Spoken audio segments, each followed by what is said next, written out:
একাত্তরের প্রশ্নে আমি আবারও খুব স্পষ্টভাবে বলতে চাই, একাত্তর বাংলাদেশে কোনোদিন অতীত না, একাত্তর বর্তমান না, একাত্তর ভবিষ্যৎ না, একাত্তর আসলে সবসময়। হ্যাঁ, একাত্তরকে আপনি অতীত বলতে পারবেন না, একাত্তরকে বলতে পারবেন না যে এটাকে কোনো স্পেসিফাই করা যাবে না। বাংলাদেশ যতদিন থাকবে ততদিন একাত্তর থাকবে। একাত্তরের প্রশ্নে আমাদেরকে সবার আসলে এক জায়গায় হতে হবে। যে প্রসঙ্গে আমি ছিলাম, মনে হয় আওয়ামী লীগের রাজনীতি কথাটা হারিয়ে গেল। তো সেখানে আমি আসলে বলতে চাই যে আওয়ামী লীগ তার যে আদর্শে রাজনীতি করে সেটাতে কোনো সমস্যা নেই, কিন্তু দীপু ভাই যেটি বলছিলেন যে ইসলামিক আদর্শের, ইসলামিক দল থাকলেও কোনো অসুবিধা নেই, কিন্তু সেই ইসলামিক দলকে ক্লিয়ার করতে হবে যে আপনি ইসলামের রাজনীতি করেন।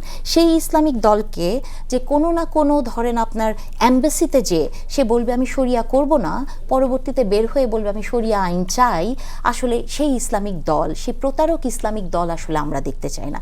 দেখেন, জামাতে ইসলামীর গঠনতন্ত্রে কোথাও কিন্তু লেখা নাই যে তাদের নারী আমির হতে পারবে না, কিন্তু জামাতের আমরা সবাই জানি এবং তাদের আমিরও বহুবার বলেছেন যে তারা নারী আমির কোনোদিন হতে পারবে না, কারণ ইসলাম এটাকে পারমিট করে না। কিন্তু কেন তাদের গঠনতন্ত্রে নাই এটা যে জামাতের আমির নারী হতে পারবে না? এটা কি আপনার কখনো এই প্রশ্নটা এসছে মনে? এই কারণেই নাই, কারণ হচ্ছে যে তারা ডকুমেন্টেড করতে চায় না যে নারী পুরুষের বিভাজন। হ্যাঁ, এটাই আসলে জামাতের রাজনীতি। জামাত যেটা কাগজে লেখা থাকে সেটা লেখা থাকে, অন্তরে তাদের আরেক জিনিস থাকে। তো এটা হচ্ছে তাদের রাজনীতির একটা বিষয়।